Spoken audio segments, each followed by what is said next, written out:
Good morning, amigos. Dr. Doug here at BodyTrust.com, coming to you from Los Angeles, California. I ran across an interesting article a while back on an herb, Chinese herb, that we use a lot. It's a very powerful herb, one of my all-time favorites. It's called Huang Qin, otherwise known as Scutellaria. Scutellaria or skullcap. It's a very strong herb. It's in the mint family, but it's in anything like a mint.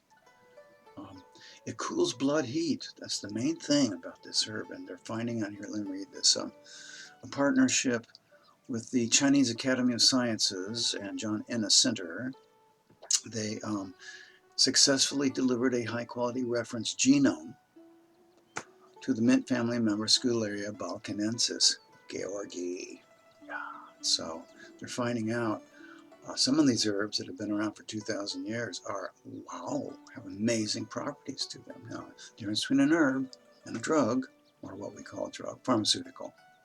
Pharmaceutical is one ingredient. It's the most active ingredient of a natural product, or something made in a laboratory. One active ingredient. An herb is the active ingredient and maybe another one, maybe minor ingredients, minor actors, and buffers, things that calm it down and make it easier for the body to handle, because all we really want to do in health care, okay, as opposed to emergency medicine, right?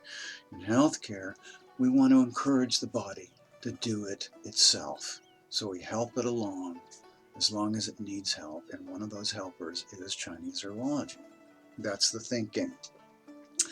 Back in the old day, 2,000 years ago, Chinese herbology had to substitute for emergency medicine as well, because that's all they had. Now we don't need Chinese medicine for that. We need it for 80% of health problems, 90%, whatever isn't an emergency. And that's for the emergency doctors, who call themselves medical doctors, MDs. That they're actually emergency doctors. So this herb is so difficult to digest. It's like an antibiotic. It cools blood heat. It's bitter and it's cold. So really what it does is it kills bacteria in biomedical terms. And that's what an antibiotic drug would do. It's a fungus, which is cold, right? Fungus is cold, bacteria is hot. So it counteracts that heat from these bad guy bacteria, from blood heat, toxic heat from food stagnation. A lot of this is food stagnation, because in this country, the United States, 80 to 90% of people are overweight. And that means that they have food stagnation that isn't totally processed, in my opinion. Enlarged fat cells are food stagnation. Anyway, that stagnation sits around like a swamp, and it just creates critters and damp heat, and that becomes really toxic and becomes a big problem for many, many diseases, and that's why antibiotics are so useful. This is an antibiotic herb.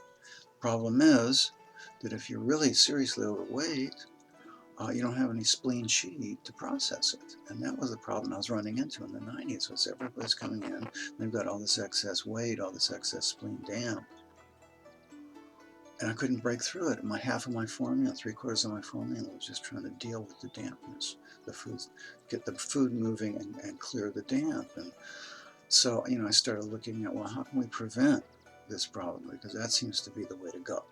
So that's why I built my whole practice around wellness coaching, as well as herbology and acupuncture and shiatsu and matsubashi and everything else that we do. That was my practice, and now I am a wellness coach, so I do prescribe herbs. Anyway, this is a heck of an herb, but if you have a lot of dampness, you're going to have diarrhea. It's going to knock out the good guys in your gut, because it's very strong. Huang Qin is one of my all-time favorite herbs, but it works best on lean people. Well, that's all for today, amigos. Thanks for watching. Hasta mañana.